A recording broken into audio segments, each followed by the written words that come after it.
Assalamualaikum warahmatullahi wabarakatuh. Perkenalkan, nama saya Esti Amelia dengan NIM C0D022003. Di sini saya akan membahas mengenai pemotongan PPh pasal 22 untuk memenuhi mata kuliah pajak penghasilan, pemotongan, dan pemungutan. Di sini saya memiliki 9 topik pembahasan. Yang pertama, definisi umum PPh pasal 22. Yang kedua, ada dasar hukum PPh pasal 22 dan siapa pemungut PPh pasal 22. Yang ketiga, objek PPh pasal 22. Yang keempat, kegiatan yang tidak dikenakan PPh pasal 22. Yang kelima, saat terutangnya PPh pasal 22. Dan yang keenam, tata cara pemungutan dan penyetoran PPh pasal 22. Yang ketujuh, sifat pemungutan PPh pasal 22. Yang kedelapan, menghitung PPh pasal 22. Dan yang terakhir, contoh perhitungan PPh pasal 22. Masuk ke pembahasan pertama, definisi umum PPh pasal 22. Di sini ada PPh pasal 22 merupakan pajak yang dipungut oleh bendaharawan pemerintah, baik pemerintah pusat maupun pemerintah daerah, instansi atau lembaga pemerintah dan lembaga-lembaga negara lain. Masuk ke pembahasan kedua, dasar hukum PPh pasal 22. Yang pertama ada Undang-Undang Nomor 7 Tahun 1983 tentang pajak penghasilan. Yang kedua ada Peraturan Menteri Keuangan Nomor 34 PMK 010 atau 2017 tentang pemungutan pajak penghasilan pasal 22 sehubungan dengan pembayaran atas penyerahan barang dan kegiatan di bidang impor atau kegiatan usaha di bidang lain.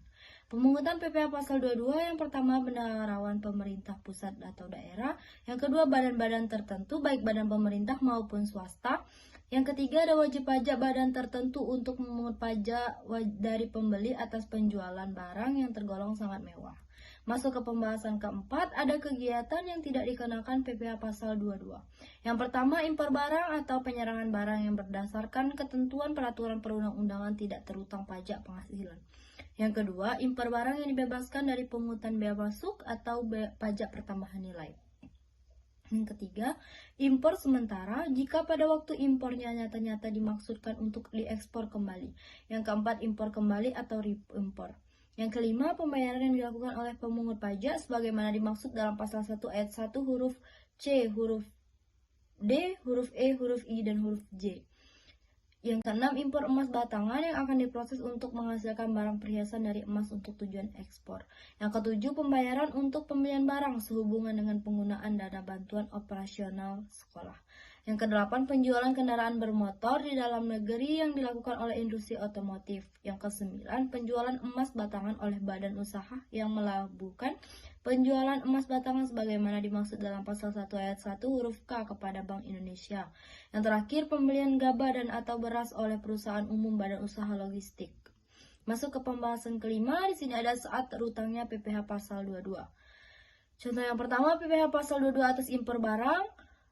Yang kedua, PPh pasal 22 atas pembelian barang oleh pemungut pajak pada nomor 2, 3, dan 4 bendaharawan pemerintah. Yang ketiga, industri otomotif, industri farmasi, dan penjualan kendaraan bermotor.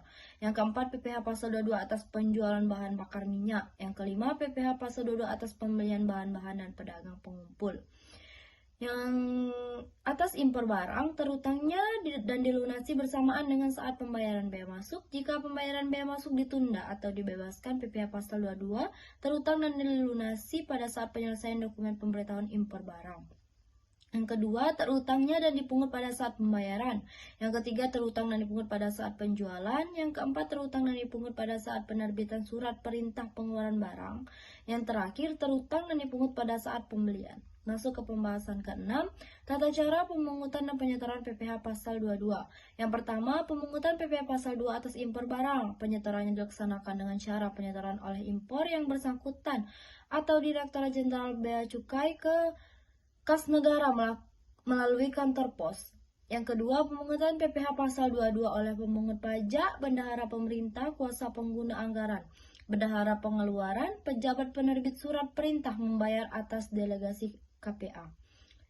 Penyetorannya wajib disetor oleh pemungut ke kas negara melalui kantor pos, bank devisa, atau bank yang ditunjuk oleh Menteri Keuangan menggunakan surat setoran pajak yang telah diisi atau nama rekaman serta tanda tangani oleh pemungut pajak. Surat setoran pajak berlaku sebagai bukti pemungutan pajak.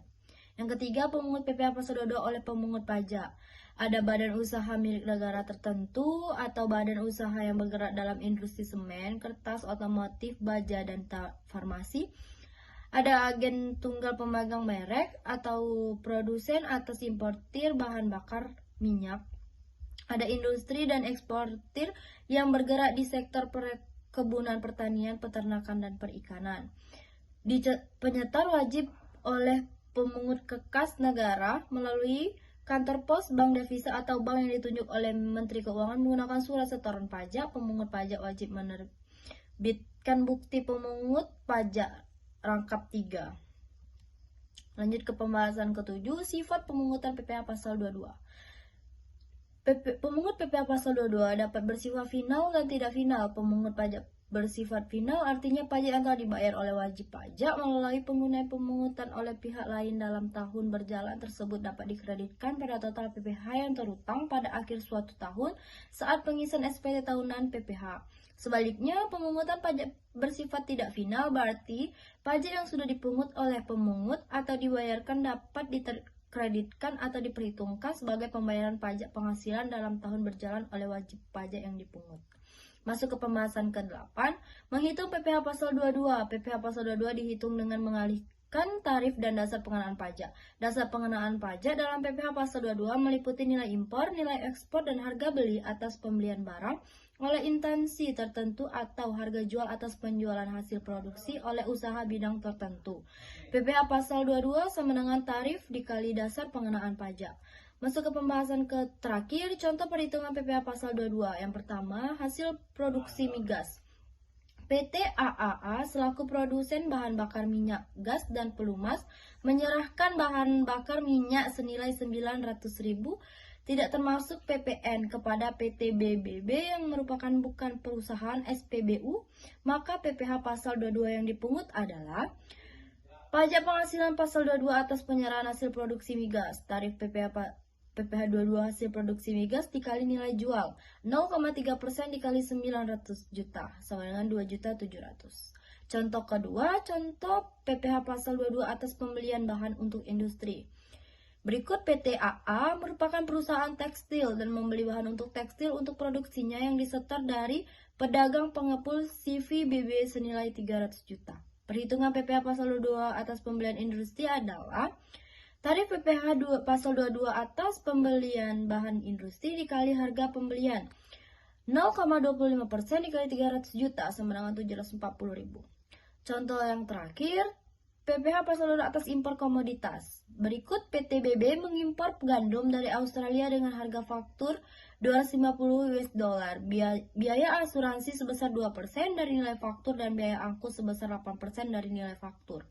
Biaya masuk yang dibebankan dari impor gandum ini adalah 7,5% dan biaya masuk tambahan 2,5%. Kurs pada saat itu sebesar 14.220 per dolar. Perhitungan PPh pasal 22 yang dikenakan terhadap PT AA atas impor gandum tersebut adalah diketahui harga faktur 250 US dollar. Biaya asuransi 2% dikali 250.000 US dollar sama dengan 5 US dollar. Biaya angkut 8% dikali 250 US dollar sama dengan 20 US dollar. Cost insurance Frex sama dengan 275 dolar. CIF dalam rupiah 275 US dollar dikali 14.220.000 sama dengan 3.910.000. Biaya masuk 7,5% dikali 3.910.000 sama dengan 293.250.000. Biaya masuk tambahan 2,5% dikali 3.910.000 sama dengan 97.750.000. Nilai impor sama dengan 4.037.075.000. Dengan demikian, besar pajak penghasilan pasal 22 atas impor gandum PT AA yang juga memiliki angka pengenal importir adalah tarif PPh pasal 22 impor komoditas dan memiliki API kali nilai impor sama dengan 0,5% dikali 4.037.075.000 sama dengan 20.185.375. Terima kasih, sekian presentasi dari saya. Saya akhiri, wassalamualaikum warahmatullahi wabarakatuh.